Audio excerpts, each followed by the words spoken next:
Again, all of you are cordially welcomed on my YouTube channel, English with Gyanchand Sharma.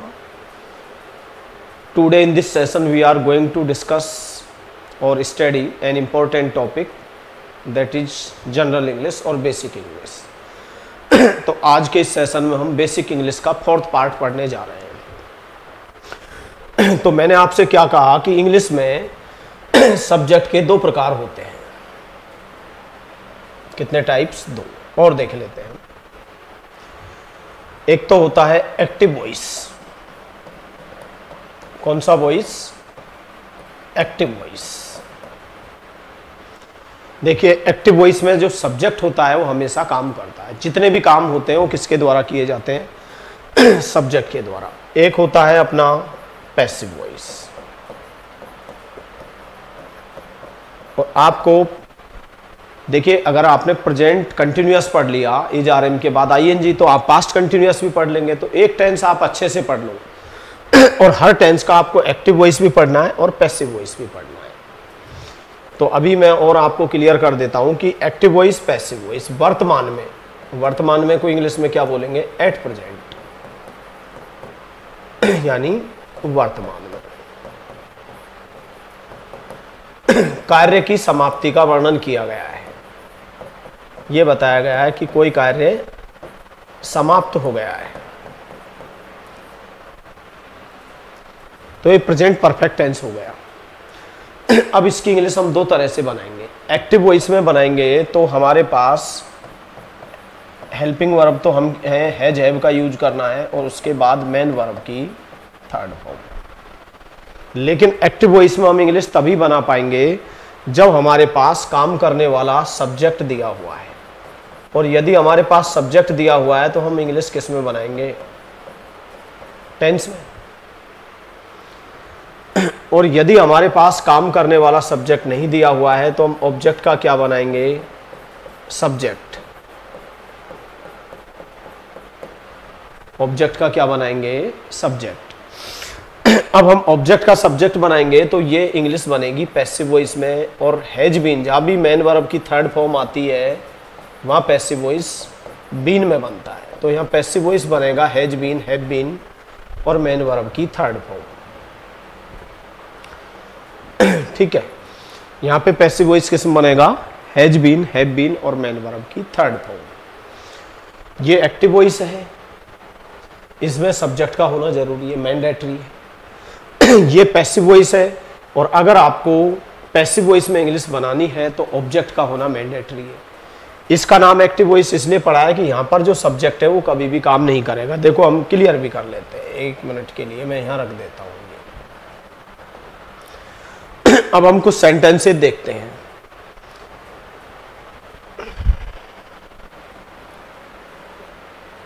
यहां हम रख लेते हैं इसको, ठीक है।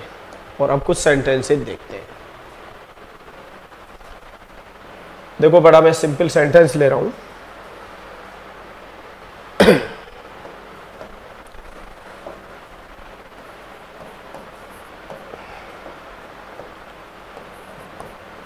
राकेश ने मेरा पर्स चोरी कर लिया है।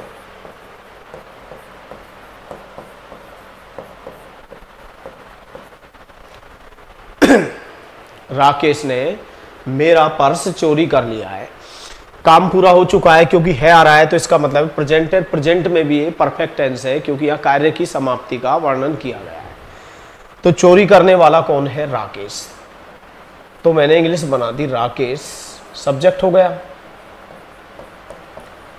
राकेश एक वचन है, इसलिए इसके साथ हम हेल्पिंग वर्ब किसका यूज करेंगे? हैज का। Steal, stole, stolen, 3rd form क्या होती है? Stolen. Rakesh has stolen my purse. Rakesh ने मेरा पर्स चोरी कर लिया है। हमने इजीली इसकी इंग्लिश किस में फ्रेम कर ली? एक्टिव वॉइस में, क्योंकि हमारे पास यहाँ पे क्या दिया हुआ है? सब्जेक्ट। चोरी करने वाला। एक्टिव वॉइस में सब्जेक्ट हमेशा काम करेगा, मैंने आपको पहले बोला है। तो यह चोरी करने का काम कौन कर रहा है? राकेश। चूंकि अगर आपके पास सब्जेक्ट ऑब्जेक्ट दोनों दिए हुए हैं तो आप इंग्लिश एक्टिव वॉइस में बना सकते हैं, आप इंग्लिश पैसिव वॉइस में भी बना सकते हैं।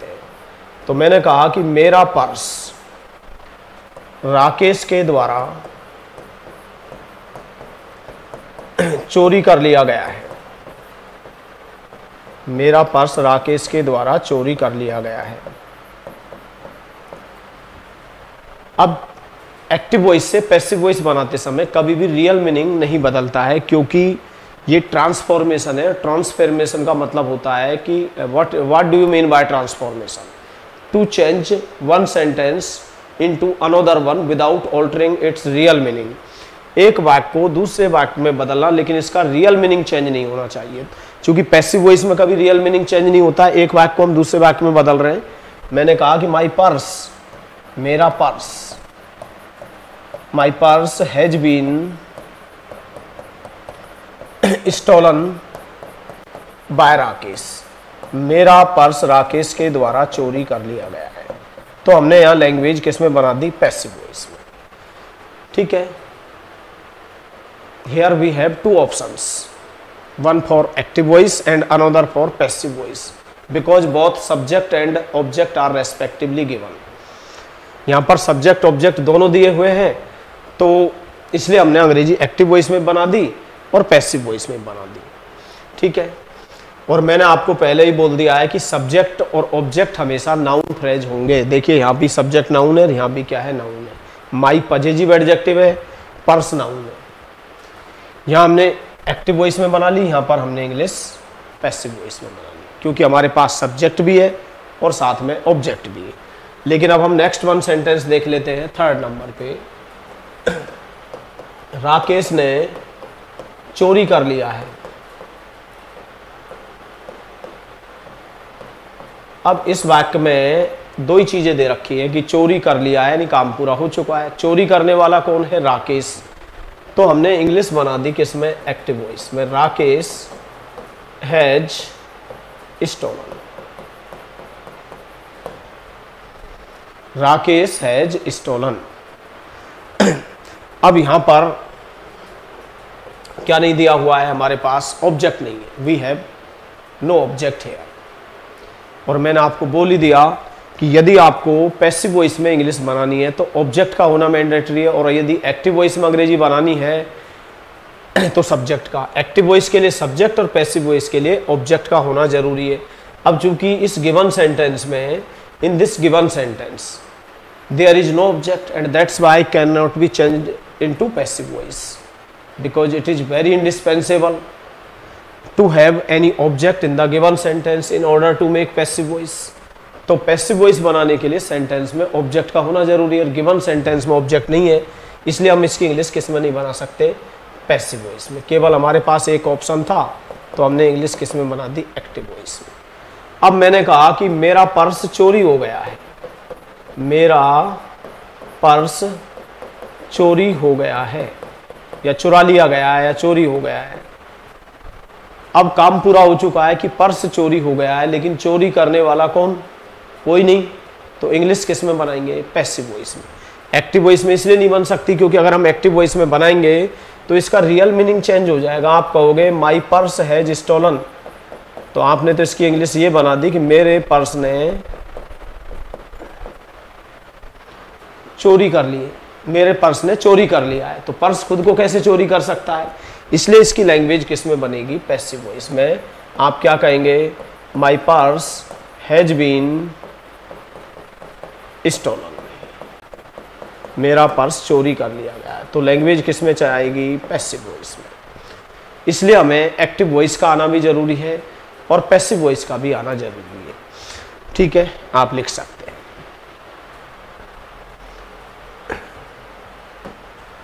अभी राजस्थान में थर्ड ग्रेड का पेपर आरपीएससी के द्वारा लिया जाता था कुछ समय पहले। तो आरपीएससी 2007 में थर्ड ग्रेड में एक क्वेश्चन पूछ लिया गया था कि मेरी साइकिल चोरी हो गई है। मेरी साइकिल चोरी हो गई है। ठीक है। अब इसमें बोला कि इस गिवन सेंटेंस की 4 ऑप्शन है, उसमें से करेक्ट इंग्लिश किस ऑप्शन में दी गई है। यानी इस तरह से 4 ऑप्शंस दे दिए गए, ए, बी, सी और डी। तो सबसे पहले तो हमें टेंस को आइडेंटिफाई करना है। We are to identify the tense in the given sentence first of all. तो हमने देखा कि मेरी साइकिल चोरी हो गई है, इसका मतलब काम पूरा हो चुका है, यानी अब साइकिल खुद को चोरी तो करेगी नहीं। अब ज़्यादातर बच्चों ने, ज़्यादातर स्टूडेंट्स ने ये इंग्लिश बनाई थी कि my bicycle BICYCLE has stolen. तो मैं समझ गया कि इनका जो सेंस है इंग्लिश में, जो अंडरस्टैंडिंग सेंस है वो अच्छा नहीं है, यानी वो एक्टिव और पैसिव वॉइस की नॉलेज नहीं रखते। भाई इस वाक्य में चोरी करने वाला साइकिल थोड़ी है, आपने तो ये कहा कि मेरी साइकिल ने चोरी कर लिया है, क्योंकि एक्टिव वॉइस में अंग्रेजी बनाएंगे तो सब्जेक्ट हमेशा काम करेगा। अब इसकी इंग्लिश किस में बननी थी? पैसिव वॉइस में। My bicycle has been stolen, यानी मेरी साइकिल चोरी हो गई है। तो चूंकि चोरी करने वाला कौन है? कोई नहीं, इसलिए इंग्लिश किस में बनेगी? Passive voice. और देखिए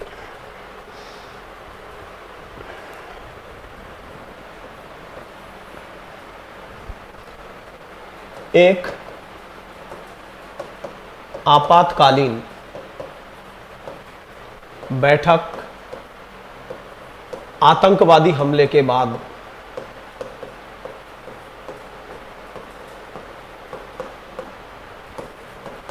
बुलाई गई है।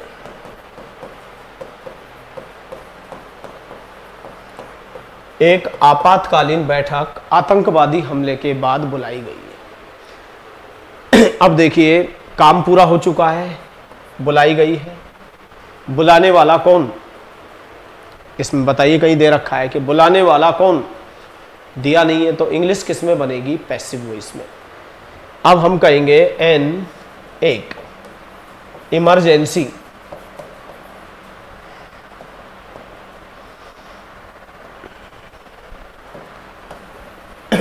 क्या इंग्लिश बनाएंगे?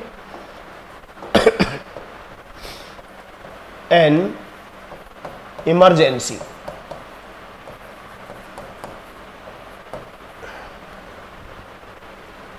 Meeting has been convened. बैठक बुलाने के लिए बेस्ट वर्ड होता है कन्वीन्ड। कॉल्ड भी लिख सकते हैं, लेकिन सबसे बेस्ट वर्ड क्या होता है? कन्वीन्ड। और मैंने आपको क्लाउड टेस्ट में भी कहा था कि यदि आपको क्लाउड टेस्ट सही करना है, क्योंकि इसके कोई स्पेसिफिक रूल्स नहीं होते हैं किसके, क्लाउड टेस्ट के, ये इस पर डिपेंड करता है कि आपको इंग्लिश में आप रेलिश करना जानते नहीं हो, हाउ टू रेलिश इंग्लिश। और अगर हम इंग्लिश को रेलिश करना चाहते हैं, इंजॉय करना चाहते हैं, इंग्लिश का टेस्ट करना चाहते हैं, तो ये हमें सेंटेंस से पता लगता है। मुझे इससे से पता लगा कि एक्चुअल में रीडिंग की मैंने, तो रीडिंग में मुझे पता लगता है कि एक आपातकालीन बैठक बुलाई गई है, तो बुलाई गई के लिए कौन सा वर्ड यूज होगा? कन्वीन्ड शब्द का यूज होगा। अब मैंने कहा कि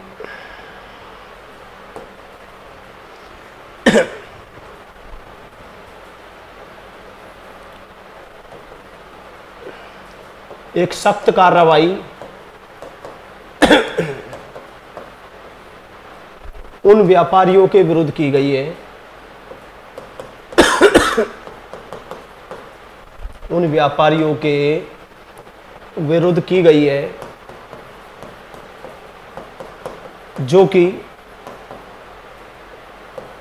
प्याज की जमाखोरी कर रहे हैं।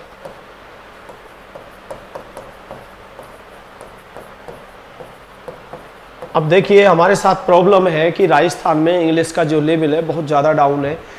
6th क्लास हो, 7th हो, 8th हो, 9th हो, कैसे वाक्य पढ़ते हैं? गाय दूध देती है, पक्षी आकाश में उड़ते हैं, मैं तुम्हारा नाम जानता हूँ, राकेश एक निबंध लिखता है।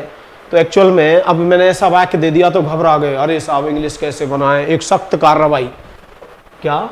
एक सख्त कार्रवाई उन व्यापारियों के विरुद्ध की गई है जो कि प्याज की जमाखोरी कर रहे हैं। तो सख्त को हम अंग्रेजी में क्या बोलेंगे? स्ट्रिक्ट। स्ट्रिक्ट का मतलब सख्त, कठोर। यहां पर हम स्ट्रिक्ट कह सकते हैं स्ट्रिंजेंट।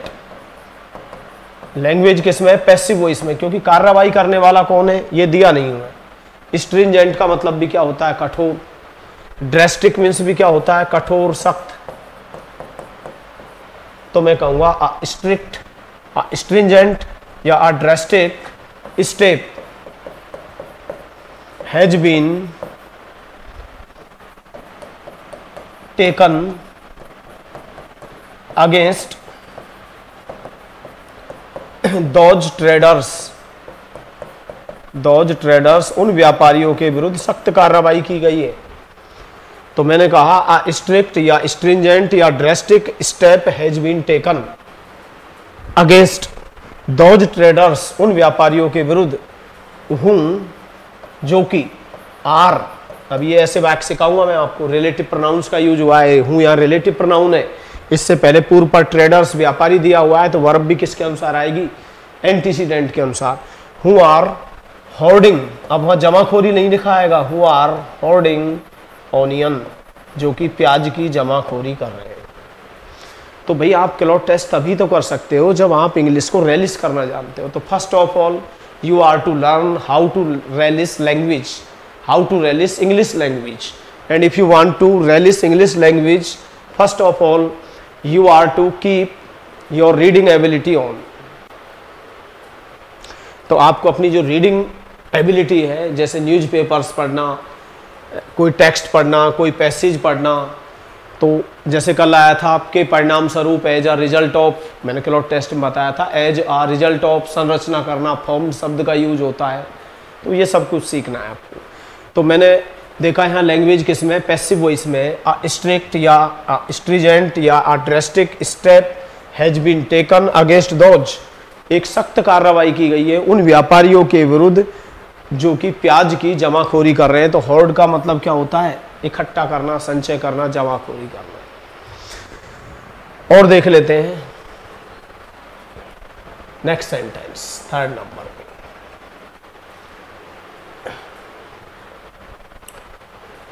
दो चोरों को रंगे हाथ पकड़ लिया गया है, रंगे हाथ पकड़ लिया गया है। अब काम पूरा हो चुका है कि भाई दो चोर हैं, उनको रंगे हाथ, यानी at the time of crime, यानी they were caught at the time when they are going to commit any crime. तो दो चोरों को, तो देखो मैंने यहाँ टू लिख दिया, TW।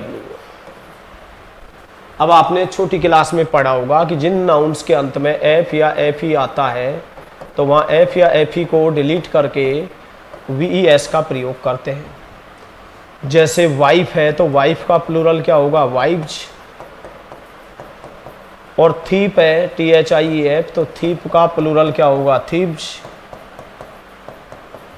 अब मैंने कहा टू थीव्स,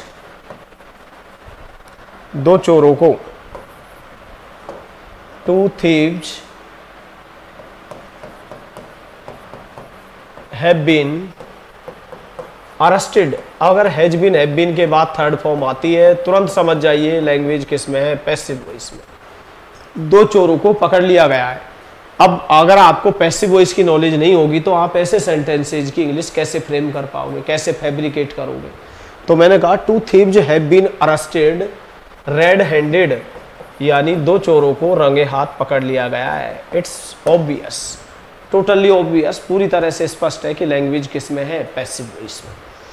यहाँ पर पकड़ने वाले चोर नहीं है बल्कि दो चोरों को क्या है, पकड़ा गया है। तो लैंग्वेज हमें पैसिव वॉइस में यूज करनी है। और देखिए मेरा पासपोर्ट, मेरा पासपोर्ट जब्त कर लिया गया है।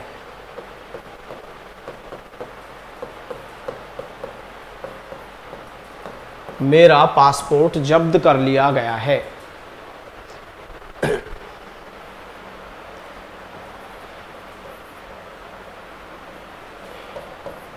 गीता के अकाउंट से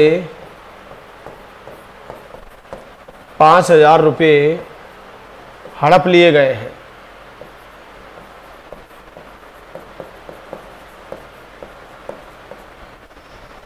तो मैंने कहा कि मेरा पासपोर्ट जब्त कर लिया गया है। देखिए वर्ड तो अपने पास काफ़ी होते हैं जब्त करने के लिए। कॉन्फिस्केट क्या होता है, कॉन्फिस्केट।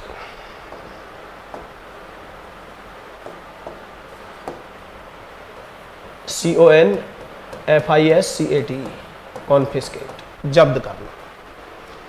दूसरा वर्ड हम सीज भी यूज करते हैं जब्त करने के लिए, जब्त करना। लेकिन अगर पासपोर्ट, लाइसेंस इनको जब्त किया जाता है तो बेस्ट वर्ड होता है इम्पाउंड, IMPOUND। इम्पाउंड मीन्स जब्त करना, जब्त करना। अब मैंने कहा मेरा पासपोर्ट जब्त कर लिया गया है, तो जब्त करने वाला कौन, तो यहां पर नहीं दिया हुआ है। अब नहीं दिया हुआ है तो लैंग्वेज किस में बनेगी, पैसिव वॉइस में। तो मैंने क्या कहा, my passport has been impounded. तो लैंग्वेज किस में है, पैसिव वॉइस में। My passport has been impounded. तो देखो आप लैंग्वेज तभी सीख सकते हैं आपको जब जब्त करने की इंग्लिश आती हो कि इम्पाउंड मीन्स क्या होता है, जब्त करना। गीता के अकाउंट से 5,000 रुपये हड़प लिए गए हैं। तो हड़पने वाला कौन, कोई नहीं। मैंने ये नहीं कहा गीता ने हड़पे हैं, गीता के अकाउंट से। तो हम क्या इंग्लिश बनाएंगे, 5,000 rupees, 5,000 rupees have been siphoned off. अब हड़पना नहीं आएगा वहां लिखने के लिए, क्या आएगा, साइफन ऑफ। अगर आप किसी के अकाउंट से फ्रेडुलेंटली, जालसाजी से, धोखेधड़ी से पैसे निकाल लें तो उसके लिए कौन सा वर्ड आता है, साइफन ऑफ। तो 5,000 rupees have been siphoned off Gita's account. किसके अकाउंट से, गीता के अकाउंट से। तो लैंग्वेज किस में हो गई, पैसिव वॉइस में। हाँ, अगर आपके पास सब्जेक्ट है, ऑब्जेक्ट है, दोनों है तो आप अंग्रेजी एक्टिव और पैसिव वॉइस दोनों में बना सकते हैं। जैसे देखिए आप एक सेंटेंस,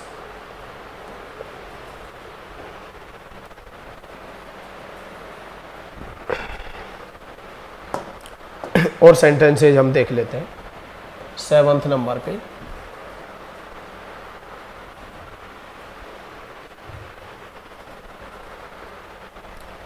हमने एक नया स्थान खोज लिया है। हमने एक नया स्थान खोज लिया है, काम पूरा हो चुका है, ठीक है। खोजने वाले कौन है, हम। तो हमने इंग्लिश किस में बना दी, एक्टिव वॉइस में, कि वी हैव डिस्कवर्ड, हमने खोज लिया है, अ न्यू प्लेस, एक नया स्थान। मेरा कहने का मतलब यह है कि अभी हम टेंस शुरू करने जा रहे हैं, उससे पहले मैं आपको सब्जेक्ट के बारे में बता रहा हूँ। तो सब्जेक्ट हो भी सकता है, सब्जेक्ट नहीं भी हो सकता है। तो एक्टिव वॉइस में अंग्रेजी बनानी है तो सब्जेक्ट का होना क्या है, मैंडेटरी है। मैंडेटरी का मतलब अति आवश्यक है, मैंडेटरी है, कंपलसरी है,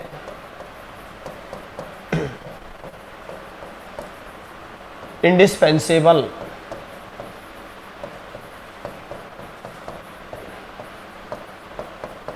all these words have the same meanings and that's why these are synonyms to each other। एक दूसरे के समानार्थी है क्योंकि सभी का एक अर्थ है, मैंडेटरी है, कंपलसरी है, इंडिस्पेंसेबल है, रिक्वायर्ड है, ऑब्लिगेटरी है,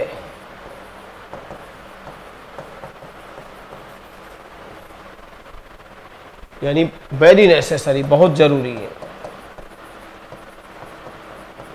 इंग्लिश पढ़ रहे हैं तो इंग्लिश ही हमें सीखनी है, ठीक है। Mandatory, compulsory, indispensable, required, obligatory, ये सब किसके लिए होते हैं, बहुत जरूरी के लिए। तो we have discovered a new place, हमने एक नया स्थान खोज लिया है। तो इंग्लिश किस में हो गई, एक्टिव वॉइस में, क्योंकि यहाँ दिया हुआ है खोजने वाला कौन है, हम है, और हमने क्या किया है, एक नया स्थान खोज लिया है। हम इसकी इंग्लिश पैसिव वॉइस में बना सकते हैं, क्या, हमारे द्वारा एक नया स्थान खोज लिया गया है। तो मैं क्या कहूँगा, a new place has been discovered, एक नया स्थान खोज लिया गया है, किसके द्वारा, बाय अस, ठीक है। And I am repeatedly touching upon the same point that you are to enhance your vocabulary, you are to enlarge your vocabulary to a large extent if you want to eliminate most of the options in no time.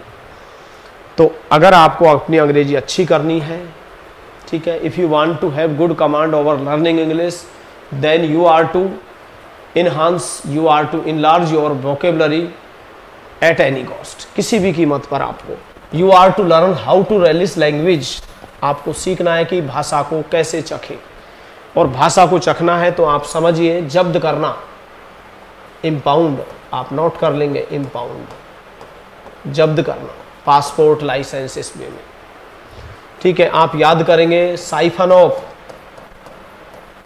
हड़प लेना, withdraw money from any account fraudulently, जालसाजी से आपने कोई धन निकाल लिया।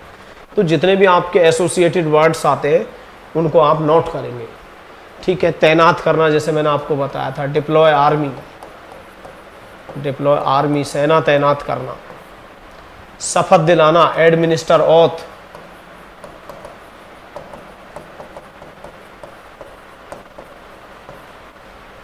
प्याज की जमाखोरी करना, होर्ड ऑनियन, ऑनियन मीन्स प्याज। तो इस तरह से आपको वोकेबलरी में शब्द नोट करने हैं और तभी आप अच्छे से क्लॉट टेस्ट भी कर सकते हैं, ठीक है। तो आज के लिए इतना ही। अगले नेक्स्ट सेशन में हम सब्जेक्ट तो हम पढ़ चुके हैं, सब्जेक्ट के बाद हम वर्ब के बारे में डिस्कस करेंगे, वर्ब के बाद ऑब्जेक्ट, ऑब्जेक्ट के बाद कॉम्प्लीमेंट, उसके बाद एडवर्बियल, एडवर्ब्स, एडजंक्ट, और फिर हम टेंस शुरू करेंगे जिसे हम बेसिक इंग्लिश बोलते हैं। उसमें हम सिंपल, कंपाउंड, कॉम्प्लेक्स सब तरह के सेंटेंसेज की इंग्लिश बनाना सीखेंगे। तो thanks all of you for watching and supporting my YouTube channel English with Gyanchand Sharma.